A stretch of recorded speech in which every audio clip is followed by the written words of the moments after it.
Hi friends, നമസ്കാരം. നമ്മുടെ ഇഷ്ടവിശേഷങ്ങളായ സ്നേഹക്കൂടിന്റെ ഒരു അടിപൊളി വിശേഷമായിട്ട് വന്നിരിക്കുന്നത്. അപ്പൊ എല്ലാവർക്കും നല്ലൊരു ദിവസം ആശംസിച്ചുകൊണ്ട് തന്നെ വിശേഷത്തിലേക്ക് പോകാം. അപ്പൊ ഗൗരിശങ്കരത്തിന്റെ ഇത് എത്തിയിട്ടില്ല, എത്തിയാലുടനെ നിങ്ങളിലേക്ക് എത്തിക്കുന്നതായിരിക്കും കേട്ടോ. അപ്പൊ തുടങ്ങുമ്പോൾ തന്നെ കാണുന്നത് നമ്മുടെ ഇന്ദ്രനെയാണ്. അപ്പൊ ഇന്ദ്രൻ ഇത് വാഷ്റൂമിലൊക്കെ പോയിട്ട് റൂമിലേക്ക് വരുമ്പോൾ ലാപ്ടോപ്പ് നോക്കുമ്പോൾ ലാപ്ടോപ്പും അതിന്റെ സാധനങ്ങളും ഒന്നും കാണുന്നില്ല. അപ്പൊ ദേഷ്യം വന്നിട്ട് ഇതെവിടെ പോയി എന്ന് കുറെ നേരം ഇങ്ങനെ ആലോചിച്ച ആള്. പക്ഷെ എങ്കിലൊന്നും മനസ്സിലായില്ല. എന്നിട്ട് വേഗം തന്നെ അമ്മേ എന്ന് അലറി വിളിച്ചോണ്ട് അങ്ങോട്ടേക്ക് വരികയാണ്. അതെ അമ്മേ, എന്റെ റൂമിലുണ്ടായിരുന്ന ആ ലാപ്ടോപ്പ് എവിടെ? അത് പെൻഡ്രൈവോ അതിനകത്തുണ്ടായിരുന്ന ഒന്നും കാണുന്നില്ല. അത് ആരാ എടുത്തത്?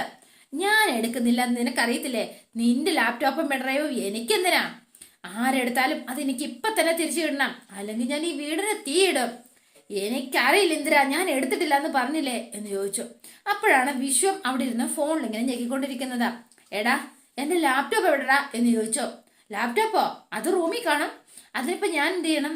അവിടെ ഇല്ല. അതാരാ എടുത്തെന്നാ ചോദിച്ചത്. അതെനിക്കറിയില്ല. നിനക്കറിയാം, നീ തന്നെയാ എടുത്തത്. മര്യാദയ്ക്ക് അത് തിരിച്ചു തന്നോ? ഞാൻ എടുത്തിട്ടില്ലേട്ടാ, സത്യം ഞാൻ പറഞ്ഞത്. അപ്പൊ വിശ്വത്തിന്റെ കുത്തിന് പിടിച്ചിട്ട് എന്നെ ഒരുപാടങ്ങ് മണ്ടനാക്കല്ലേ. നീ അതെടുത്തിട്ടുമുണ്ട്. എനിക്കത് വേണം എന്ന് പറഞ്ഞു. ഇല്ലെങ്കിൽ നിന്നെ ഞാൻ കൊല്ലും. ഏട്ടാ, ഞാൻ എടുത്തില്ല എന്ന് പറഞ്ഞില്ലേ എന്ന് ചോദിച്ചു വിശ്വം. നിന്റെ കണ്ണി നോക്കിയാൽ സത്യം അറിയാം. നിന്റെ കണ്ണ് ചതിക്കില്ല. നീ എന്റെ ലാപ്ടോപ്പ് അടിച്ചെടുക്കുക തന്നെ ചെയ്തു, അല്ലെങ്കിൽ നീ ചാവാൻ തയ്യാറായിക്കോ എന്ന് പറഞ്ഞ് വിശ്വത്തിന്റെ കോങ്ങി കയറി ഇവൻ പിടിക്കുകയാണ് കേട്ടോ. എടാ, പാപത്തിന്റെ ശമ്പളം എന്ന് പറയുന്നത് മരണം തന്നെയാടാ. നീ പാപം ചെയ്തോ, നീ മരിക്കണം എന്ന് പറഞ്ഞാണ് ഇവന്റെ കോങ്ങയ്ക്ക് പിടിക്കുന്നത്. ശരിയാ, ഞാൻ എടുത്തു എന്ന് പറഞ്ഞു. എന്നിട്ട് എനിക്ക് താടാ എന്ന് പറഞ്ഞു. അപ്പൊ വിശ്വത്തിന്റെ രൂപം മാറിയിട്ടോ. അവനും ആകെ ദേഷ്യത്തിൽ ഇങ്ങനെ നിൽക്കാണ്. പാപം ചെയ്തതേ ഞാനല്ല, ഏട്ടനാ. എന്ത് തെറ്റ് ചെയ്തിട്ടാ ആ പല്ലവി എടുത്തിയ ഏട്ടൻ ഇങ്ങനെ ദ്രോഹിക്കുന്നത്? ഇനിയെങ്കിലും ഇതൊന്നും മതിയാക്കി കൂടെ ഏട്ടന. പല്ലവി ഏട്ടത്തിയോ? ഏത് വന്നു മുതലാടാ നിനക്ക് അവൾ ഏട്ടത്തിയായത്? താലി കെട്ടിയെന്നേ ഉള്ളൂ, ഒരു ദിവസം പോലും അവൾ എന്റെ വീട്ടിൽ നിന്നിട്ടില്ല. എങ്ങനെ നിൽക്കും? ഇതല്ലേ സ്വഭാവം? എന്റെ സ്വഭാവം മാറ്റാനൊന്നും ആരും ശ്രമിക്കണ്ട. നിനക്ക് അവളോട് സോഫ്റ്റ് കോർണർ ഉണ്ടെങ്കിൽ അത് അവിടെ വെച്ചാ മതി. അവളുടെ കൂടെ നിന്ന് എന്റെ ശത്രുവാകാൻ നീ നോക്കണ്ട. ഉണ്ടെങ്കിൽ നിന്നെ ഞാൻ കൊന്നു കളയും, മനസ്സിലായോടാ? നിന്ന് വഞ്ചിക്കുന്ന നീ ഇനി ജീവിക്കാൻ പാടില്ല എന്ന് പറഞ്ഞ വിശ്വത്തിന്റെ കഴുത്തിൽ കയറി വീണ്ടും ഇവൻ പിടിക്കാണ് കേട്ടോ. കുറെ നേരം ശ്രമിച്ചു നിന്ന് വിശ്വം പിടിച്ചങ്ങ് തള്ളി മാറ്റി. ഞാൻ എന്ത് തെറ്റാ ചെയ്തത്? നീ എന്നെ വഞ്ചിച്ചു. എനിക്കിഷ്ടമില്ലാത്ത അവളുടെ പക്ഷം നീ ചേർന്നു. എന്റെ ലാപ്ടോപ്പ് നീ മോഷ്ടിച്ചോ? ഇതൊന്നും പോരേടാ കുറ്റങ്ങളായിട്ട് എന്ന് ചോദിച്ചു. എന്താടാ ചോദിച്ചു കേട്ടില്ലേ? അപ്പൊ നിനക്ക് അവളെ ഇഷ്ടമാണെങ്കിൽ നിനക്കായിക്കോ, എന്ത് വേണമെങ്കിലും ആയിക്കോ. പക്ഷേ എങ്കിൽ അത് എന്റെ ചെലവിൽ ഈ വീട്ടിൽ നിന്നിട്ട് വേണ്ട. ഞാൻ എന്തു ചെയ്തു എന്നാ ഏട്ട പറയണത്? വൃത്തികെട്ട മനസ്സാ നിങ്ങളുടേത്. ഒരു സംസ്കാരമില്ല. അതുകൊണ്ടാ നിങ്ങൾ ഓരോന്നൊക്കെ ചെയ്യുന്നതും പറയുന്നതും ഒക്കെ. അതുകൊണ്ടൊന്നും കൂട്ടു നിൽക്കാൻ എന്നെ കിട്ടില്ല. ഏട്ടനെ കൊണ്ട് ചെയ്യിക്കാൻ ഞാൻ സമ്മതിക്കൂല. എന്താടാ പ്രശ്നം? ചോദിച്ചു നോക്ക്, മോൻ പറഞ്ഞു തരും. എന്താടാ ഇന്ദ്ര, നീ എന്താ ചെയ്തത്? ഞാൻ ചെയ്തില്ലല്ലോ, ഞാൻ ചെയ്യാൻ പോകുന്നതല്ലേ ഉള്ളൂ എന്ന് പറഞ്ഞു. എന്റെ ലാപ്ടോപ്പ് തരുന്നുണ്ടോ ഇല്ലയോ? ഇല്ല, ഞാൻ അത് തരില്ല എന്ന് പറഞ്ഞു വിശ്വം. അതെ, കൊല്ലു ഞാൻ. മരിക്കാൻ എനിക്ക് ഒട്ടും പേടിയില്ലെങ്കിലോ എന്ന് പറഞ്ഞു വീണ്ടും അവന്റെ നേരെ ചെന്നപ്പോഴത്തേനും അവൻ പിടിച്ച് ഒരു തള്ളങ്ങ് വെച്ചു കൊടുത്തുട്ടോ. ശരിക്കും അവൻ നേരെ ചെന്ന കസേരയിൽ ഇടിച്ചിട്ട്, അതെ, എന്റെ ഭാഗത്ത് തെറ്റുണ്ടെങ്കിൽ ഏട്ടൻ എന്നെ തല്ലാം, അല്ലാതെ തല്ലാൻ ഞാൻ സമ്മതിക്കില്ല. അന്ന് നിന്നെ തല്ലാൻ എനിക്ക് സമ്മതം വേണ്ടെങ്കിലോ എന്ന് പറഞ്ഞ ഇവന്മാര് വീണ്ടും അങ്ങോട്ടും ഇങ്ങോട്ടും പിടിക്കുകയാണ്. എന്നിട്ട് ഇവനെ അടിക്കാനായിട്ട് കസേരയായിട്ട് നേരെ അങ്ങോട്ടേക്ക് വരും കേട്ടോ. വീടാനല്ലേടാ ഇന്ദ്ര പറഞ്ഞത് എന്ന് പറഞ്ഞ് രാജലക്ഷ്മി പിടിച്ചു മാറ്റി കേട്ടോ. എന്നിട്ട് നീ എന്നെ എതിർക്കും അല്ലേടാ? എന്നെ കൊണ്ട് ചെയ്യിച്ചത് ഏട്ടൻ തന്നെയാ. ഇനിയെങ്കിലും നന്നാവാൻ തോക്കടോ, അല്ലെങ്കിൽ തന്നെ ഉണ്ടല്ലോ എന്ന് പറഞ്ഞ വിശ്വമകത്തേക്ക് കേറിപ്പോയി. അപ്പൊ വേഗം തന്നെ രാജലക്ഷ്മി, എടാ നീ എന്താടേ കാണിക്കുന്നത്? എന്താടാ ഇതൊക്കെ എന്ന് ചോദിച്ചോ. ഓ, എനിക്ക് ദേ ഒരു കാര്യം ഞാൻ പറഞ്ഞേക്കാം. അവളാ എല്ലാത്തിനും കാരണം. അതുകൊണ്ട് എനിക്ക് ആ ലാപ്ടോപ്പ് കിട്ടിയേ പറ്റൂ, അല്ലെങ്കിൽ വിശ്വത്തിന്റെ ശവം ഇവിടെ വീഴും. അമ്മേ, ആ ശവം പുതപ്പിക്കാനായിട്ട് അമ്മ പട്ടും വാങ്ങി ഇവിടെ വെച്ചോണ്ടിരുന്നോ എന്ന് പറഞ്ഞു. എന്നിട്ട് മോനെ എന്ന് വിളിച്ചു. രാജലക്ഷ്മിക്ക് ഇത് ഷോക്കായി പോയി. ഇവൻ എന്താ ഈ പറയുന്നത്? അപ്പൊ രാജലക്ഷ്മി വാവിട്ട് കരയുക. എന്റെ ഈശ്വര, ഞാൻ എന്ത് ചെയ്യും? ഈ സമയത്താണ് നമ്മുടെ മുകുന്ദൻ മാഷിന്റെ ഫോണിലേക്ക് സേതു വിളിക്കുന്നത്. മാഷെ, സേതുവാ. മാഷ് വീട്ടിലാണോ എന്ന് ചോദിച്ചു. അതെ, എങ്കിൽ മാഷ് ശരിക്കും സേതു വിളിച്ചിട്ട് പറഞ്ഞു, അതെ മാഷ TV ഒന്ന് വെച്ച് നോക്കിക്കേ, അതിനകത്തൊരു സ്ക്രോളിംഗ് ന്യൂസ് പോകുന്നുണ്ട്. നോക്ക്, പറഞ്ഞു ഞാൻ അതിന് ത്രില്ല് കളയുന്നില്ല, ഒന്ന് വേഗം വെച്ച് നോക്ക് മാഷേ എന്ന് പറഞ്ഞു. അപ്പൊ മാഷ് വേഗം വെപ്രാളം പിടിച്ച് ശോഭേ എന്ന് പറഞ്ഞു വിളിച്ചു. എന്താ മാഷേ, എന്തു പറ്റി? ആ സേതു വിളിച്ചു, TV-യിൽ എന്തോ വാർത്ത വരുന്നു, ഒന്ന് വേഗം വെച്ചേ. അപ്പൊ വേഗം പേടിച്ചാണ് വെക്കുന്നത്. അപ്പോഴാണ് വിദേശ സർവകലാശാലയുടെ ഫെലോഷിപ്പ് മലയാളി പെൺകുട്ടിക്ക് ഇംഗ്ലീഷിന്റെ സ്വാധീനത്തിന്റെ പ്രാദേശിക സ്വാധീനം എന്ന വിശേഷത്തിലാണ് ഫെലോഷിപ്പ്. കോളേജ് അധ്യാപിക കൂടിയായ പല്ലവിക്കാണ് ഈ ഫെലോഷിപ്പ് കിട്ടിയത്. അപ്പൊ ഇത് കണ്ടപ്പോ ഭയങ്കര സന്തോഷമായിട്ടോ. അപ്പൊ ഓൺലൈനിലൂടെ അവരിങ്ങനെ നോക്കുകയാണ്. എന്റെ ഈശ്വര, സന്തോഷമായി എനിക്ക്. എന്തൊക്കെ പറഞ്ഞാലും അവളുടെ വലിയൊരു സ്വപ്നം തന്നെയായിരുന്നു ഇത്. അവളുടെ ആഗ്രഹം എന്താണെങ്കിലും സാധിച്ചു കിട്ടിയല്ലോ. അത് നടന്ന് സന്തോഷം. ഞാൻ പോയി അവളെ ഒന്ന് കണ്ടിട്ട് വരാം. മാഷെ, ഞാൻ കൂടി വരട്ടെ? വേണ്ട, തൽക്കാലം വേണ്ട. സേതുവിന്റെ വീട്ടിലേക്കല്ലേ പോണത്, ഞാൻ മാത്രം പോകുന്നതായിരിക്കും നല്ലത്. ഞാൻ ഒന്ന് ഡ്രസ്സ് മാറട്ടെ എന്ന് പറഞ്ഞ് മൂന്ന മാഷങ്ങ് പോയി. പല്ലവിനെ കാണുന്നത്. അപ്പൊ പല്ലവി ലഡു ഒക്കെ കൊണ്ട് കൊടുക്കുകയാണ്. ഇത് എന്തിന്റെ ചിലവാ എന്ന് ചോദിച്ചു ചേച്ചി. അതെ, ഫെലോഷിപ്പ് കേട്ട് ചേച്ചി. ഷിപ്പ് എന്ന് പറഞ്ഞ കപ്പലല്ലേ, മോള് കപ്പൽ മേടിച്ചോ? അല്ല, ഫെലോഷിപ്പ് പഠിക്കുന്നതുമായി ബന്ധപ്പെട്ടതാ, റിസർച്ച് ചെയ്യാനായിട്ട്. എന്റെ വലിയൊരു ആഗ്രഹമായിരുന്നു. ഓ അങ്ങനെ, മനസ്സിലായി. അപ്പൊ അച്ഛനും കൊണ്ട് കൊടുത്തു. അപ്പൊ അച്ഛൻ കൺഗ്രാചുലേഷൻ ഒക്കെ പറഞ്ഞു. എന്നാ ഞാൻ അമ്മയ്ക്ക് കൊടുത്തിട്ട് വരട്ടെ? ഞാൻ കണ്ടു, ഒരുപാട് സന്തോഷമായി. അതെ മോളെ, കൺഗ്രാചുലേഷൻ. എന്തൊക്കെ പറഞ്ഞാലും പഠിത്തത്തിന് അതിൻ്റെതായ ഒരു വിലയുണ്ട് മോളെ. മരിക്കുന്നത് വരെ നമ്മുടെ കൂടെ ഉണ്ടാവുന്ന ഒരു അസറ്റ് എന്ന് പറയുന്നത് അത് വിദ്യാഭ്യാസം മാത്രമാണ്. അപ്പോഴാണ് ഋതികയും സ്വാതി ഇറങ്ങി വരുന്നത്. പഠിപ്പിനേക്കാൾ വലിയ കാശുള്ളവനെ ഈ നാട്ടിൽ വിലയുള്ളൂ, അത് അമ്മയ്ക്ക് അറിയില്ല. പഠിച്ച ഡിഗ്രികൾ സമ്പാദിച്ചിട്ടൊന്നും ഇന്നത്തെ കാലത്ത് ഒരു പ്രയോജനവുമില്ല. അതെന്താണെന്നറിയോ? 4 കാശുണ്ടോ അവനെ മാത്രമേ ആളുകൾ ബഹുമാനിക്കൂ. അതാണ് ഇന്നത്തെ ഒരു രീതി. അപ്പൊ പൂർണിമാമ അങ്ങോട്ടേക്ക് വന്നിട്ട്, അത് നീ അസൂയ കൊണ്ട് പറയുന്നതല്ലേ? എന്തിന്? പിന്നെ കണ്ണവന്റെ വീട്ടിൽ ഔദാര്യത്തിൽ കഴിയുന്ന ഇവളോടല്ലേ എനിക്ക് അസൂയ. എന്തിന് എന്ന് ചോദിച്ചു. വലിയൊരു ടെക്സ്റ്റൈൽസ് ഒറ്റയ്ക്ക് നടത്തുന്നവളാണ് ഈ ഋതിക. അത്രയ്ക്കൊന്നും വരില്ലല്ലോ ഈ ഉണക്ക ഫെലോഷിപ്പ് എന്ന് ചോദിച്ചു. ഇവള് പുച്ഛിച്ച് തള്ളുവാണ്. എവിടെ? ഈ ഫെലോഷിപ്പ് എന്ന് പറയുന്ന സാധനം ആർക്ക് വേണമെങ്കിലും കിട്ടും. കുറച്ച് പിടിപാടുണ്ടാവണം, കാശുണ്ടാവണം എന്ന് മാത്രം. അപ്പൊ പല്ലവി അങ്ങോട്ടേക്ക് വന്നിട്ട്, ഇത് അങ്ങനെ കിട്ടിയതല്ല സ്വാതി. അതെ, ശരിക്കും പറഞ്ഞ മെറിറ്റിൽ തന്നെ കിട്ടിയതാണ്. അത് മാത്രം അവര് നോക്കിയത്. അത് നിങ്ങൾ പറയുന്നത് അതെനിക്ക് വിശ്വാസയോഗ്യം അല്ലല്ലോ, ഞാൻ വിശ്വസിക്കുന്നില്ലെങ്കിലോ എന്ന് ചോദിച്ചു. എനിക്ക് എന്തായാലും ഇതിൽ വലിയ മതിപ്പൊന്നുമില്ല. വേണ്ട, ഇതൊന്നും എടുക്കാലോ. ലഡു ഇപ്പൊ നീട്ടി കൊടുക്കുകയാണ്. എനിക്ക് നിങ്ങളുടെ ലഡുവും വേണ്ട, എനിക്കും വേണ്ട എന്ന് പറഞ്ഞു ഋതു. എന്നാ വേണ്ട, എന്നാ പായസം ഞാൻ വെച്ചിട്ടുണ്ട്, ഞാനേ ഇപ്പൊ എടുത്തിട്ട് വരാം എന്ന് പറഞ്ഞ് നമ്മുടെ ബേബി ചേച്ചി അകത്തേക്ക് കയറിപ്പോയി പായസം എടുത്തുകൊണ്ട് വരികയാണ്.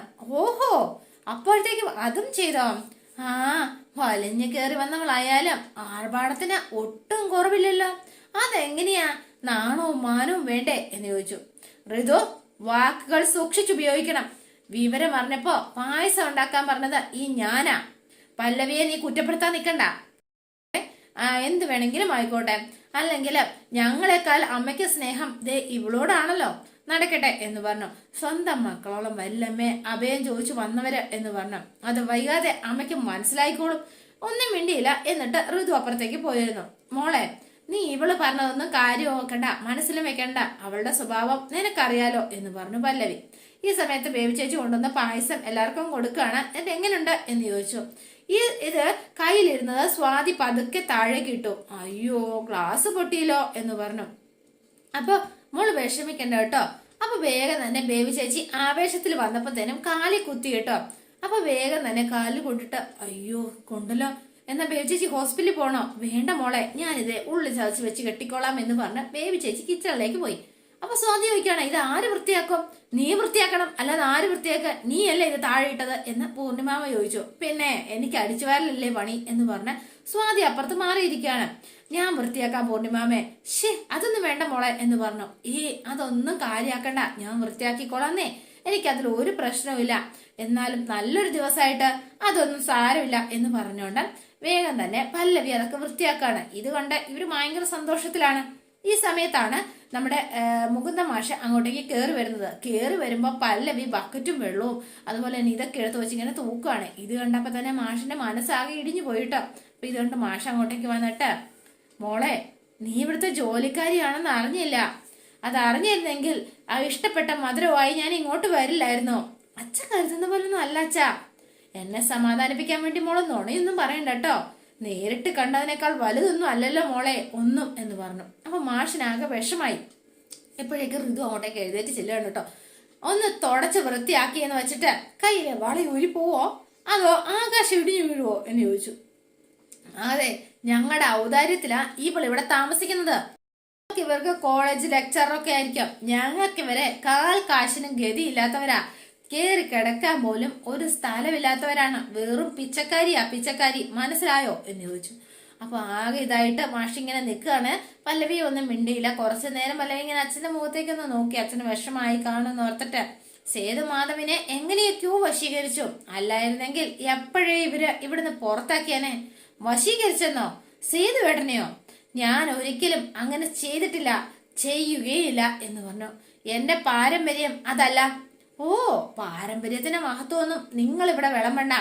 കല്യാണം കഴിഞ്ഞ ശേഷം ഭർത്താവിന്റെ വീട്ടിലെ പ്രശ്നങ്ങളൊക്കെ ഉണ്ടാക്കി ഇറങ്ങി പോകുന്ന ആദ്യത്തെ പെണ്ണൊന്നും അല്ല നിങ്ങള്. അതാദ്യം നിങ്ങൾ മനസ്സിലാക്കിക്കോ. എന്നിട്ട് അങ്ങനെ ഇറങ്ങുന്ന പെണ്ണുങ്ങളൊക്കെ നേരെ ചെല്ലുന്നത് സ്വന്തം വീട്ടിലേക്ക് തന്നെയാ, അല്ലാണ്ട് മുൻപരിചയം ഒന്നുമില്ലാത്ത ഒരുത്തന്റെ വീട്ടിലേക്കല്ല. അത് നിങ്ങൾക്കറിയോ എന്ന് ചോദിച്ചു. അപ്പൊ മാഷും മിണ്ടാതെ ഇങ്ങനെ കേട്ടോണ്ട് നിൽക്കുകയാണ് കേട്ടോ. പല്ലവിയുടെ അവസ്ഥ ഓർത്തിട്ട് ഭാഗത്തിന് വിഷമണ്ട. മാഷും മിണ്ടാതെ ഇങ്ങനെ ഇരുന്നു കുറച്ചു നേരം. അതെ, നിങ്ങളൊരു മാഷല്ലേ, ഇതാണോ മോളെ പഠിപ്പിച്ചു വിട്ടിരിക്കുന്നത് എന്ന് മാഷിനോട് ചോദിക്കുക. ഇതാണോ നിങ്ങളുടെ സംസ്കാരം? ദേ, എന്റെ അച്ഛൻ ഒരു തെറ്റ് ചെയ്തിട്ടില്ല, വെറുതെ നീ അച്ഛനെ കുറ്റം പറയാൻ നിൽക്കല്ലേ എന്ന് പറഞ്ഞു പല്ലവി. ഒന്ന് ചിരിച്ചിട്ട്, ഇങ്ങേർക്ക് നട്ടലുണ്ടായിരുന്നെങ്കിൽ നിനക്ക് ഇങ്ങനെ ഒരു ഗതി ഉണ്ടാവുമായിരുന്നോ എന്ന് ചോദിച്ചു. അതെ, ചോദിച്ചല്ലേ, കല്യാണത്തിന് മുൻപ് കെട്ടാൻ പോകുന്ന ചെറുക്കനെ കുറിച്ച് സാധാരണ അന്വേഷിക്കാറുണ്ടല്ലോ, അത് ഇയാള് ചെയ്തോ? ഇല്ലല്ലോ. എന്തിന്? അങ്ങനെ എന്തെങ്കിലും എങ്ങനെയെങ്കിലും തലയിൽ ഊരിപ്പോട്ടെ എന്നല്ലേ താൻ ചിന്തിച്ചത്? അതുകൊണ്ടാണല്ലോ അതിന്റെയാ ഇപ്പൊ നിങ്ങൾ അനുഭവിച്ചത്. എന്റെ അച്ഛൻ എന്ത് ചെയ്തില്ല എന്ന് നിനക്കെങ്ങനെ അറിയാം എന്ന് ചോദിച്ചു പല്ലവി. അതെ, എന്തെങ്കിലും പറയുന്നുണ്ടെങ്കിലും അറിയുന്നത് മാത്രമേ പറയാവുള്ളൂ. എനിക്കിഷ്ടമുള്ളത് ഞാൻ പറയും. അത് ചോദിക്കാൻ നിങ്ങളാരാ? അപ്പൊ ഋതികയും പല്ലവിയും തമ്മിലായി അങ്ങോട്ടും ഇങ്ങോട്ടും വാക്കുവാദം. എന്റെ വീടാ ഇത്, ഇവിടെ എന്നെ ഭരിക്കാൻ വന്നാലുണ്ടല്ലോ, ദേ പറഞ്ഞേക്കാം. അപ്പൊ വേഗം തന്നെ, ദേ ഒരൊച്ചം വന്നിരിക്കുന്നു, നാണമില്ലേ നിങ്ങൾക്ക്? ആരുടെ വീടാന്ന് കരുതിയിട്ടാ നിങ്ങൾ ഇങ്ങോട്ടേക്ക് കേറി വന്നത്? ചോദിച്ചില്ലേ? മട്ടും ഭാവവും ഒക്കെ കണ്ടാല് സ്വന്തം മോളെ കെട്ടിച്ചു വിട്ട വീടാണെന്നാണല്ലോ ഇപ്പൊ തോന്നണത്. മതി പറഞ്ഞത്. ദേ, ഞാൻ ഇവിടെ താമസിക്കുന്നത് സേതുവേട്ടൻ പറഞ്ഞിട്ടാ. പിന്നെ എനിക്ക് അതിനുള്ള അനുവാദവും തന്നിട്ടുണ്ട്. അവര് പറയട്ടെ, അവര് പറഞ്ഞാൽ ഞാൻ ഇറങ്ങാൻ തയ്യാറാ. മാത്രല്ല, ഞാനും ഈ വീട്ടിലെ ഒരു അംഗമാണ്. ഞാൻ പറഞ്ഞാലും നിങ്ങൾ അനുസരിക്കണം. ദേ, ഇപ്പൊ തന്നെ ഇവിടുന്ന് ഇറങ്ങിക്കോണം. ഇനി ഒരു നിമിഷം പോലും നിങ്ങൾ ഇവിടുന്ന് നിൽക്കാൻ പാടില്ല, മനസ്സിലായോ? അപ്പൊ മാഷ് ഇതെല്ലാം കേട്ടിട്ട് ആൾക്ക് വിഷമായിട്ട്, നിങ്ങൾക്ക് വയ്യെങ്കിൽ ഞാൻ തന്നെ ഇത് ചെയ്യാം, നിങ്ങൾ വാടി എന്ന് പറഞ്ഞ് പല്ലവിയുടെ കൈക്ക് കയറി പിടിക്കുക. വിടാനല്ലേടി പറഞ്ഞത് എന്ന് പറഞ്ഞ് പല്ലവിയുടെ കൈക്ക് കയറി പിടിച്ചു. വേണ്ട മോളെ, ഞാൻ വന്ന പ്രശ്നമെങ്കിൽ ഞാൻ അങ്ങ് പോയിക്കോളാം. ഇവക്ക് ഫെലോഷിപ്പ് കിട്ടിയ സന്തോഷത്തിൽ ഞാൻ വന്നതാ. ഇവക്ക് ഇഷ്ടമുള്ള കുറച്ച് ജിലേബി ആയിട്ട് ഞാനങ്ങ് കൊടുത്തിട്ട് പോയിക്കോളാം. ഒരു ജിലേബി എന്ന് പറഞ്ഞ് ഇവള് വാങ്ങി താഴേക്ക് അത് എറിയാണ് കേട്ടോ. ഇത് കണ്ടപ്പോഴത്തേനും, ദേ എന്താടോ, എന്താ തനിക്ക് ഇഷ്ടപ്പെട്ടില്ലേ? ഇതുപോലെ ഞാൻ വെളിയിലോട്ട് കളയും എന്ന് പറഞ്ഞു. എങ്കിലതൊന്ന് കാണട്ടെ, നീ ഒന്ന് എറിഞ്ഞ് കാണിക്കാൻ, ഇറങ്ങി പോടോ എന്ന് പറഞ്ഞ് അച്ഛനെ പിടിച്ച് തള്ളി കേട്ടോ ഇവള്. അപ്പൊ ഇത് കണ്ടപ്പോഴത്തേനും പല്ലവിക്ക് ഒട്ടും സഹിക്കാനേ പറ്റിയില്ല. പല്ലവി നേരെ അങ്ങ് തിരിഞ്ഞു. നീ എന്റെ അച്ഛനെ പിടിച്ച് തള്ളും അല്ലേ? അച്ഛനെ മാത്രല്ല, വേണമെങ്കിൽ നിന്നെ തള്ളിയിടും. ഒന്നും നോക്കിയില്ല നമ്മുടെ എന്താ പറയാ പല്ലവി ഋതികയുടെ കരണക്കുറ്റി നോക്കി ഒരെണ്ണം അങ്ങ് പൊട്ടിക്കാണ്. അപ്പൊ ഇവരിങ്ങനെ അങ്ങോട്ടും ഇങ്ങോട്ടും എന്നിട്ട് എവിടെ എഴുന്നേറ്റു. ഋതിക എഴുന്നേറ്റിട്ട്, നീ എന്നെ തല്ലുവല്ലേ എന്ന് ചോദിച്ചോണ്ട് പല്ലവിയുടെ കൊത്തിന് കയറി പിടിക്കുകയാണ്. എന്നിട്ട് എന്റെ വീടാ, നീ എന്നെ തല്ലുവല്ലേ എന്ന് ചോദിച്ചു. ഇവർ രണ്ടുപേരോട് അങ്ങോട്ടും ഇങ്ങോട്ടും പിടുത്തമാണ്. അപ്പോഴാണ് പൂർണിമാമ വരുന്നത്. ഋതു, നീ എന്തേ കാണിക്കുന്നത് എന്ന് ചോദിച്ചു. പൂർണിമാമനെ ഇവള് തള്ളി അങ്ങ് മാറ്റുകയാണ് കേട്ടോ. അപ്പോഴേക്ക് പൂർണിമാമയ്ക്ക് ആകെ എന്തോ തല ചുറ്റണ പോലെ തോന്നി. അമ്മ ഇങ്ങനെ നിൽക്കുകയാണ് കേട്ടോ. ഇത് കണ്ടിട്ട് അമ്മേ എന്ന് പറഞ്ഞ് പല്ലവി ഓടിച്ചെന്നു. അപ്പോഴേക്ക് സേതുവും കയറി വരികയാണ്. എന്താ പൂർണിമാമേ? അപ്പൊ സേതു വന്നിട്ട്, എന്ത് പറ്റി എന്ന് ചോദിച്ചു. അപ്പൊ അച്ചുവും ഓടി വന്നു, സ്വാതിയും വന്നു. അപ്പൊ വെള്ളം എടുക്ക് വേഗം എന്ന് പറഞ്ഞു. അപ്പൊ വേഗം വെള്ളം എടുക്കുകയാണ് ഈ സമയത്ത് പൂർണിമാമേനെയും എടുത്തോണ്ട് വേഗം തന്നെ സേതുവും പല്ലവിയും ഹോസ്പിറ്റലിലേക്ക് പോവാണ്. അപ്പൊ രണ്ടുപേരും ഹോസ്പിറ്റലിലേക്ക് പോകുന്നു. ഈ സമയത്ത് പല്ലവി ആദ്യം കയറി, ഇവരാരും കയറിയില്ല കേട്ടോ, പല്ലവിയും സേതുവും മാത്രമാണ് പോണത്. അവതേനും മാഷ് ഇങ്ങനെ ഇറങ്ങി വന്നപ്പോഴത്തേനും തനിക്ക് തൃപ്തി ആയല്ലോ അല്ലേ, എന്റെ അമ്മയെ ഈ അവസ്ഥയിലാക്കിയപ്പോ തനിക്ക് സമാധാനം ആയല്ലോ അല്ലേ, ക്ഷമിക്കണം മോളെ, പറ്റിപ്പോയി എന്ന് പറഞ്ഞു, ഞാൻ ഇങ്ങോട്ടേക്ക് വരാനേ പാടില്ലായിരുന്നു എന്ന് പറഞ്ഞു. അപ്പൊ മിണ്ടാതെ ഇങ്ങനെ നിന്ന് കുറച്ചു നേരം, അതെ പലവട്ടം ഞാൻ വിളിച്ചതാ ഞാൻ അവളെ എന്റെ വീട്ടിലേക്ക്, പക്ഷെ അവള് താമസിക്കുമ്പോ ഇന്ദ്രൻ ഉപദ്രവിക്കുമെന്ന് എല്ലാവരും പറഞ്ഞപ്പോ ഞാനും അങ്ങനെ തന്നെയാ വിചാരിച്ചത്. അതുകൊണ്ടാ ഞാൻ അവളെ ഇവിടെ താമസിപ്പിക്കാൻ, ഇവിടെയാണെങ്കിൽ അവളെ തൊടാൻ ആർക്കും ധൈര്യമില്ലല്ലോ എന്ന് വിചാരിച്ചു.